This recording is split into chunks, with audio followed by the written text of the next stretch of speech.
Oui, on a vu effectivement une réaction de l'équipe lyonnaise, mais on a vu surtout un grand match. On a vu une équipe de Villarreal très très forte, on le savait puisqu'on les avait vus jouer et battre le Real Madrid à Madrid il y a quelques jours.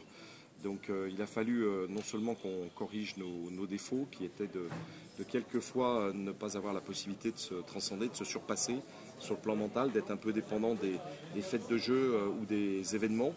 Et là, on a vu non seulement cette capacité à se mobiliser dans un grand match, dans un très grand match, mais aussi techniquement à être véritablement à un très bon niveau. Donc c'est de la satisfaction, le soulagement aussi.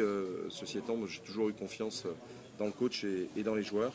Et donc il va falloir non seulement continuer, parce qu'il y a une deuxième manche et ce sera difficile de se qualifier là-bas. Il faudra faire comme le Paris Saint-Germain hier, eh bien, il faudra faire au retour un très grand match pour pouvoir se qualifier.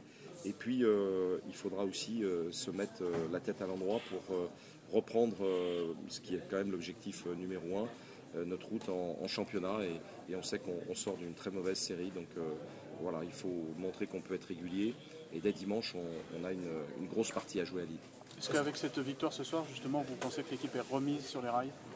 On ne sait jamais. Bon, c'est eux qui ont la clé dans la tête et je dirais dans leur cœur, parce qu'ils savent et nous savons qu'ils ont la possibilité de le faire.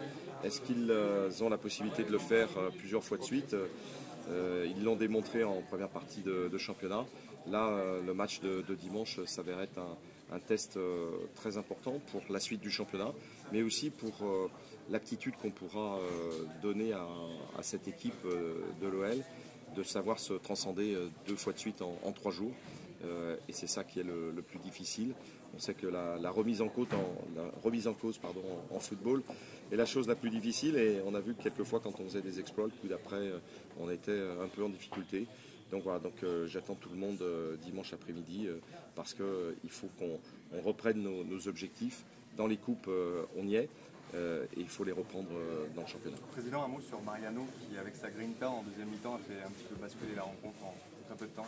Oui, c'est un joueur merveilleux, c'est un joueur qui avait à se faire pardonner du dernier match contre Angers, puisqu'on ne l'avait pas beaucoup vu.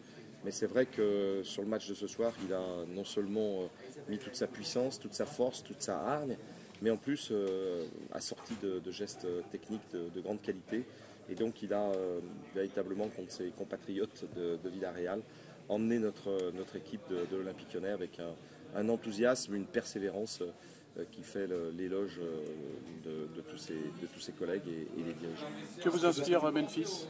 Il est parti très vite là. Ouais, non, c'est bon. Je lui ai dit tout à l'heure que voilà, on l'aimait beaucoup parce que c'est un garçon qui a besoin d'amour, qui est capable de faire basculer le match à tout moment. Il l'avait fait contre Paris, il l'a fait ce soir par un but incroyable. Il a fait quelques gestes techniques tout à fait étonnants. Certains au service, je dirais, du club et du résultat. Et puis quelquefois en nous faisant trembler de manière incroyable. Mais c'est vraiment un garçon attachant qui, non seulement par sa technique, permet de montrer des choses qu'on a rarement vues ici à Lyon, que ce soit à Gerland ou au Groupama Stadium. Et puis aussi qui, par sa personnalité, fait que voilà, on ne peut que l'aimer, même si quelquefois il nous fait frémir. Est-ce que c'est stressant d'être président de l'Olympique Lyonnais cette saison, avec une équipe qui a des hauts très hauts et des bas assez bas aussi? Vous savez, bon, je disais tout à l'heure à nos amis de Villarreal, puisqu'on avait le déjeuner officiel chez Bocuse, que c'était la 98e fois qu'on allait chez Bocuse pour un match de Coupe d'Europe. C'est la 21e saison d'affilée en Coupe d'Europe. C'est vrai qu'il y a eu des passages à vide, mais à chaque fois sur des fêtes de jeu. Et si vous, médias, vous aviez dit autant de choses sur les fêtes de jeu qu'on a rencontrées qu'hier pour le match de Paris à Madrid, je pense que vous auriez compris que quelquefois on n'a pas eu de chance. Après 2 semaines difficiles, président. Merci. Après 2 semaines difficiles, c'est quoi l'humeur là du soir, que ce soit pour vous personnellement et dans le vestiaire? Non, il y avait beaucoup de sérénité et pas du tout de... Bon, les joueurs savent qu'on est à la mi-temps d'un match. Il fallait se rassurer. Bon, c'est vrai que, encore une fois, c'est la qualité du match et de l'opposition qui fait que, on sait, comme on l'a évoqué tout à l'heure, que sur les grands matchs, on sait se transcender. On avait su le faire contre Monaco ici et à Monaco en coupe, parce que c'est vrai qu'on n'a pas non plus beaucoup de chance dans les tirages. Bon, en Coupe de France, on a les meilleures équipes et à chaque fois à l'extérieur. Ici, on avait déjà eu un tirage pour l'Europa League qui aurait pu être plus clément, mais ceci étant, on s'en est bien sorti et donc voilà, il y a de la sérénité, mais aussi de l'angoisse, parce qu'on sait effectivement que cette année, on peut passer d'un match gagné à Montpellier à une défaite ici contre Rennes. Et même si, encore une fois, à chaque fois, il y a des fêtes de jeu, c'est pas parce que j'en parle pas que vous n'avez pas le droit d'en parler vous-même.